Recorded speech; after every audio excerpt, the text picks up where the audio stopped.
Good morning. Yeah, there are people there. That's good. This is awesome. So today, you're going to experience an agenda that's packed with a lot of learning and shared experience and smart advice. You'll get some hands-on training and some intelligent mentoring, all of it intended to help you build a better business and to start smart. Then you're going to head out into the world and you're going to work on your businesses.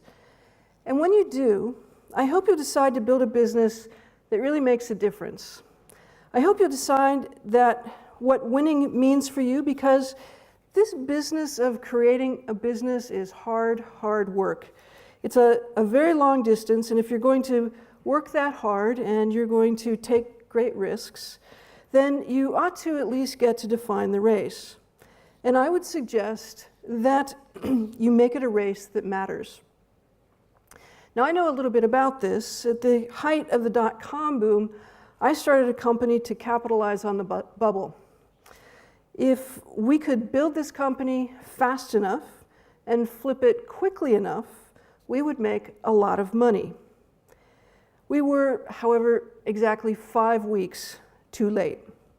With an offer on the table to acquire our company for enough stock value to have made 12 months of work well worth the effort, the stock market crashed, our acquirer's market cap fell by 80%, the offer was withdrawn, and we closed a business at a net zero valuation.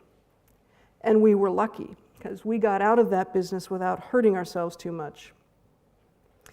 10 years later, as an advisor to Silicon Valley startups, I saw the pattern repeat.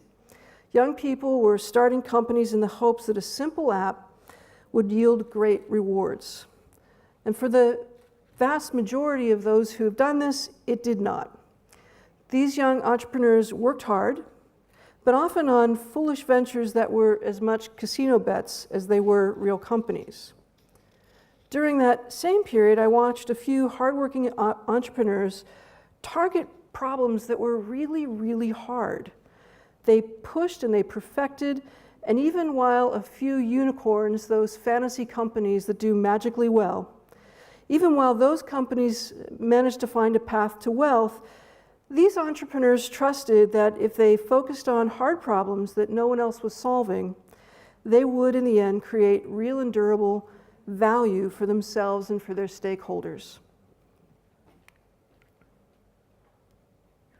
This is Eric Chun, and he's one of those entrepreneurs. In fact, he spans both of the trying times in Silicon Valley I just spoke about. He started Equilar in the late 90s to take advantage of all of those companies that were going public by recording all of the information from their S-1 filings. Shortly after getting a small investment and setting up shop, the bubble burst. And he had investor money, but no market. Now, even before pivot was something that one does, he did. And he quickly figured out that the data he was collecting was valuable for a lot of other corporate strategy decisions. So slowly and steadily, he built his company. He began to employ more people. He repaid his investors. He bought a building in an up-and-coming Silicon Valley town, and he became part of and contributed to that community.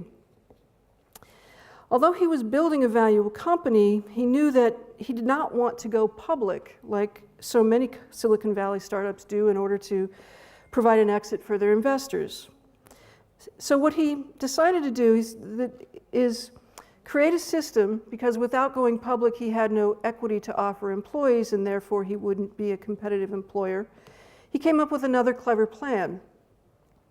He used his company's revenues to create a small venture capital fund. And then he invested, or the company did, those monies into other startups. And all of the employees were able to have a share of that investment fund. They were partners in it. So they would invest in other startups, and as those startups were successful, Equilar and its employees would enjoy the benefits.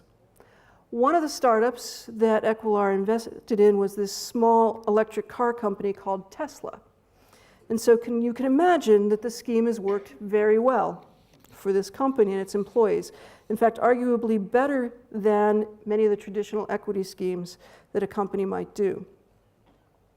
Now, ideas like this and entrepreneurs like David, startups like Equilar, I think these are real unicorns. They're a special breed of thinkers that build enduring value. And they do it by focusing on impact. Typically, that word brings to mind, the word impact, something that we like to call a social entrepreneur. Brings to mind the type of do-gooder who builds a nonprofit and takes their products and services into markets that really don't even have the capacity to pay for the goods that are created. That is a special kind of entrepreneur, to be sure, but let me be clear here right now. Every entrepreneur who builds and grows a business, who creates jobs, and by extension invests in its community, is a social entrepreneur. We are all, in one way or another, social entrepreneurs. If you focus on creating value for your customers, your community, your employees, if you're building a business of impact, that impact can be rewarding across a range of measures. So I'm thinking, for example, now of my friend Amanda North. Amanda's story is remarkable. 2.5 years ago, she was standing on Boylston Street in Boston, waiting to cheer her daughter across the finish line of the Boston Marathon. And you might imagine where this story goes next. A homemade bomb exploded. She was injured, but not nearly as critically as a woman standing next to her. In the moments after the explosion, Amanda made a tourniquet of her belt to stem the woman's bleeding, and then she held her hand until emergency personnel could come and take this very seriously injured woman away. That evening, Amanda told me, as she was leaving the hospital and trying to find her way back to the hotel, she said that she knew that business as usual would never be usual again. She abandoned a very lucrative career as a marketing executive for iconic companies like Apple and gave up stock options in high potential startups, and she started a business of impact. Artisan Connect is a bridge between talented craftspeople in developing economies and the affluent markets in the West. With a lot of hard work, the business is growing and it's beginning to thrive. Amanda will do well enough for herself with this business, and she will do even better for the mostly women artisans who now have a market for their goods. It's a different kind of wealth, but Amanda is getting rich while she is doing good. Now, you don't need to narrowly escape a harrowing injury to create a business of impact. And I hope that you decide what impact will mean for you. More specifically, in the entrepreneur's race for fame and success, what will it mean to win? What will it mean to you to get rich? Now, knowing that Smart Start is about embracing the good advice of many mentors, I wanted to offer some insights to you, insights that you can take away from here as you continue to work on or you decide to build a new business. And I decided to look at some of the great commencement speeches to see what they might have to say to entrepreneurs embarking on the building of a young business. Now, I skipped all the talks that talked about dreaming big and following your passion and working hard and saving the world. You don't need to hear any of that because you're already doing that. You are entrepreneurs, and that is what you do. Instead, I wanted to find some advice that speaks to the idea of creating with purpose. Because doing that, creating with purpose, is the highest form of entrepreneurship. Now, I found the first good bit of advice in journalist Robert Coleridge's 2011 commencement speech at UC Berkeley's Graduate School of Journalism. Coleridge chided these graduates who wait for someone else to act and for someone else to offer them a job. And he said, there are some people who don't wait. They don't know exactly what's going on inside them, but they have this hunger. It's almost like an ache, something inside you that says, I can't wait to be asked. I just have to jump in and do it. Think about entrepreneuring, he said. Think about not waiting for a company to call you up. Think about making something that makes sense to you, that is as beautiful or as true as you can make it. As entrepreneurs, you can't afford to wait for someone else to tell you what to do, how to build your business, what decisions to make. Dozens of people will have opinions. You'll hear many of them today, I'm sure. But that's one of the wonderful and sometimes frustrating things about being an entrepreneur. Mentors, advisors, accelerators, customers, investors, they all have some advice for you about how you should run your business. You don't have to consider all that advice, nor do you have the luxury of allowing someone else to tell you what to do. Most often, you'll only have your best instincts to help you make something that really makes sense to you. Rely on those instincts. Make the tough decisions. Don't wait. Do something, anything, to move your business ahead day by day. The actor Bradley Whitford, in his address to the University of Wisconsin graduates in 2004, put it succinctly. Take action, he said. Every story you've ever connected with, every leader you've ever admired, every puny little thing you've ever accomplished is the result of taking action. You have a choice. You can either be a passive victim of circumstance, or you can be an active hero in your own life. Action is the antidote to apathy and cynicism and despair. You will inevitably make mistakes. Learn what you can and move on, and at the end of your days, you will be judged by your gallop, not by your stumble. And you will stumble. Count on it. And here we can turn to the late-night television host Conan O'Brien, and I'll paraphrase his remarks to the Harvard class of 2000 to make them more relevant to entrepreneurs. He said, as entrepreneurs, your biggest liability is your need to succeed. You will always find yourself on the sweet side of the bell curve. Success is a lot like a bright white tuxedo. You feel terrific when you get in it, but then you're desperately afraid of getting it dirty, of spoiling it. And yet, every one of my failures was freeing, and today I'm as nostalgic for all the bad as I am for the good. So that's what I wish for all of you, he said, the bad as well as the good. Fall down, make mistakes, break something occasionally. Know that your mistakes are your own unique way of getting to where you need to be. Silicon Valley, I've come to believe, has an obsession of sorts with failure. It's kind of a love affair for getting it wrong. But the perennial advice to fail fast is not an invitation to sweep mistakes under the carpet. When you trip, and you will trip, you will feel every impulse to stand up and brush it off and move away quickly as if nothing had happened. Resist that urge. Failing fast means stop doing what's not working. Figure out what went wrong. Try something different. Don't make the same mistakes for the same reason a second time. The examined failure is your greatest teacher, and it will teach you how to eat cookies. In his commencement address at Princeton in 2012, the author Michael Lewis shared a story about an experiment in which 3 students are placed in a room and asked to solve a random problem. At the start of the experiment, the researcher just arbitrarily chooses one of the 3 students to be the leader. Just no particular reason, no merit, just chooses one. After 30 minutes, the researcher comes into the study room and he brings the 3 students 4 cookies.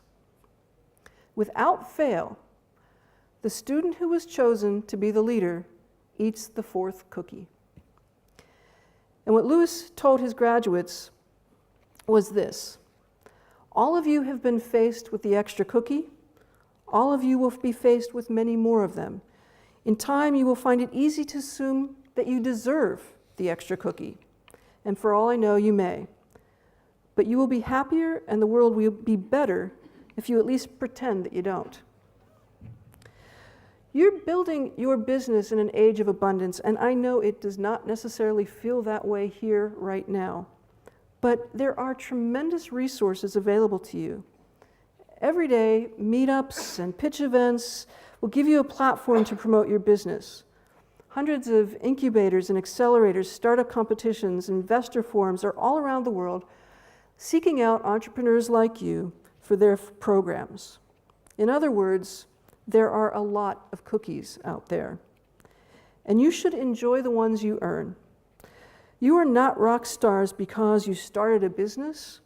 You will become a rock star because of the business you build, by the people you hire, the customers you serve, and the example you set, that by building something of enduring value, reward will come.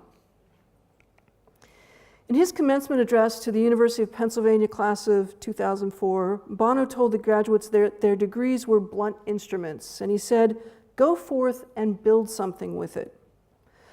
Well, I would tell you that entrepreneurship is a blunt instrument, and with it you can put a dent in the universe. Don't settle for the easy things, because even the easy things are going to be hard to do. Take a running start and pound on whatever you choose to do. Pound on it with all your might. Make a real difference. Earlier this month at MIT, we gathered researchers, business people, policymakers, and perhaps most importantly, entrepreneurs, to launch a new initiative called Solve. If there was a single message from that complex gathering, it was that this world is filled with really challenging problems. They are big and they are urgent, and any one of them is daunting, and together they could be overwhelming. Yet these challenges are opportunities in the minds of a smart entrepreneur.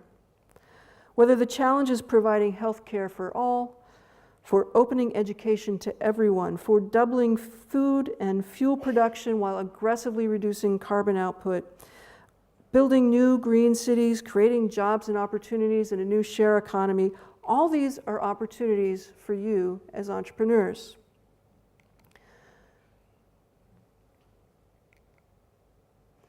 So consider Endaga, which brings connectivity to remote regions of the world. 3 years ago, this startup was setting up its first community cellular network in Papua, Indonesia.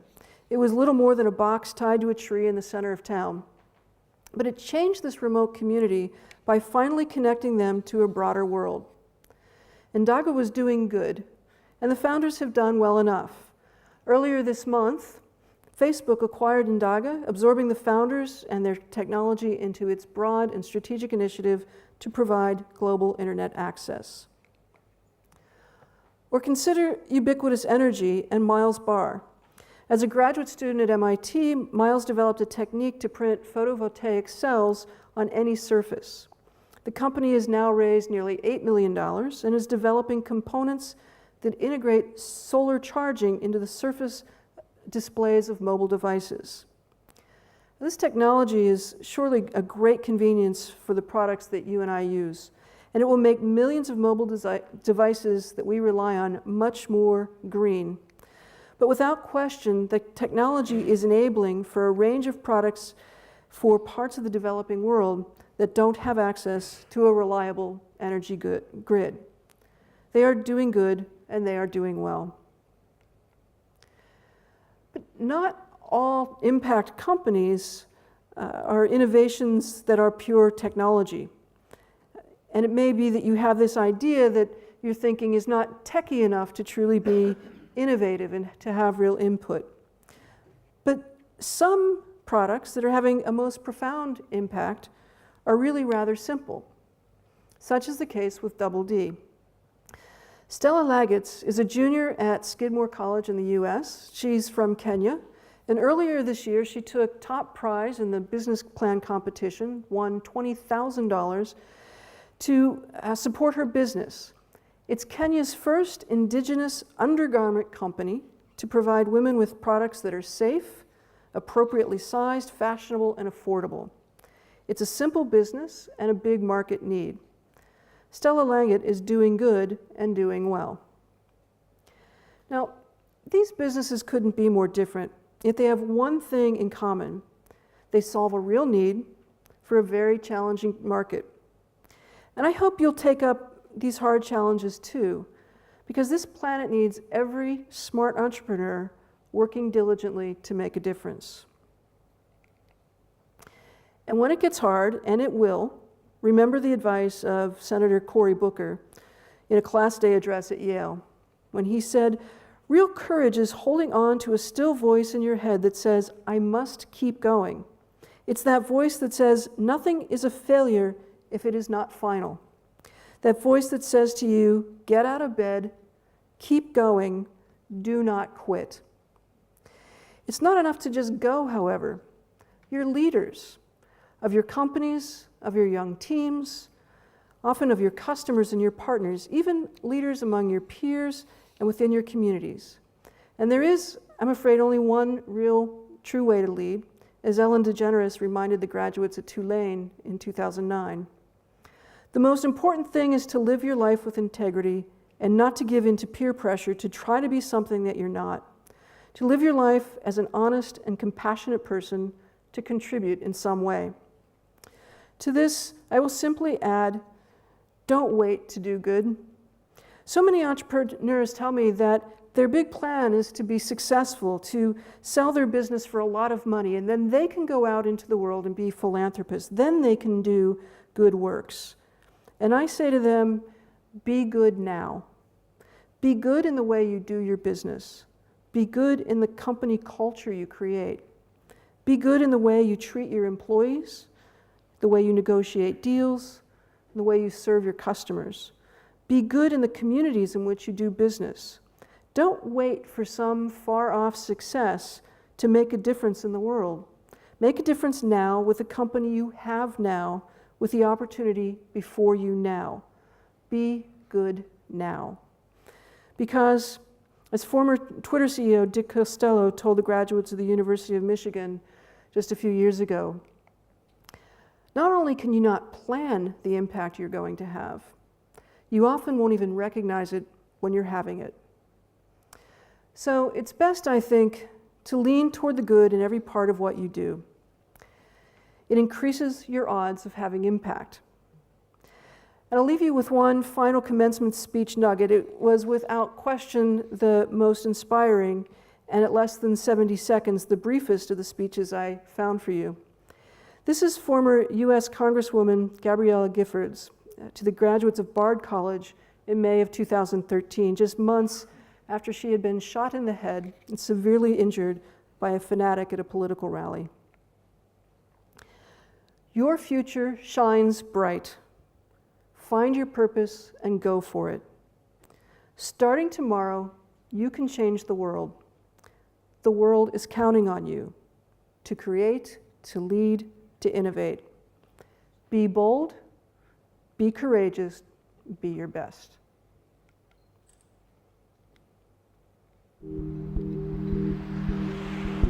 All of us are in this together. Everything that happens in one part of the world affects us all. And that means that when we work together, when people from different countries and cultures work together to solve a global problem, we come to not only respect each other as human beings, respect each other's cultures, but really come up with a solution that has global consequences. This ship in which we are in, it is in trouble. The sooner we recognize that, the better off we'll be, the better off the next generations will be. By 2050, there will be more than 9 billion people. How will we provide twice the energy and twice the food? How will we cure a bunch of really hard, intractable diseases that we hardly understand at all? How will we provide productive employment and cities? How will we provide education to everyone on the planet with a will to learn? These are big problems, and the time is short.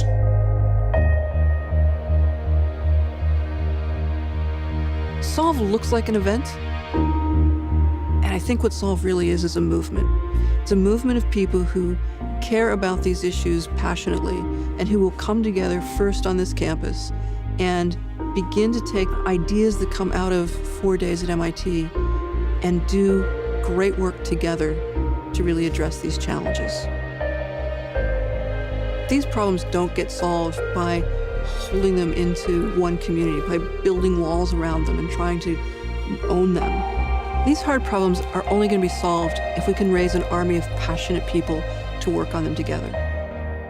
okay, we put forth ideas that we think are important for the planet. Are these all the ideas important for the planet? No, these are the ones that we're going to start with. We're coming in to solve all the questions, not the answers yet. The process of solve is to look for answers for those questions. Technology alone won't solve problems.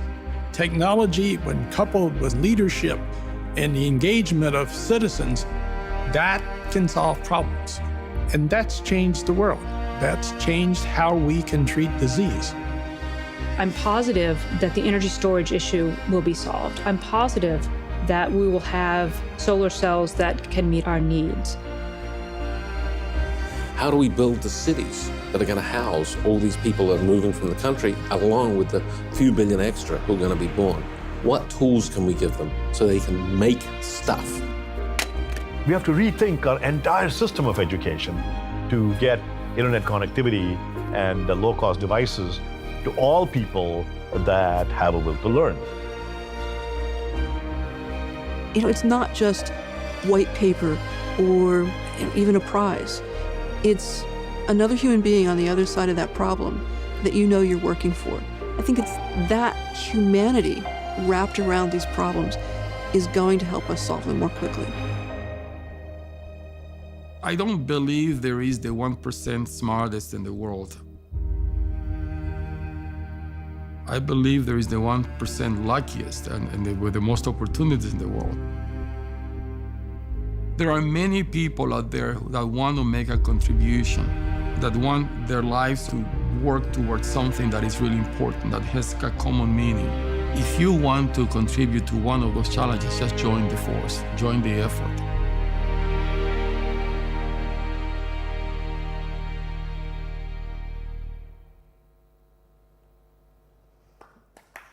I hope you will. Thank you very much.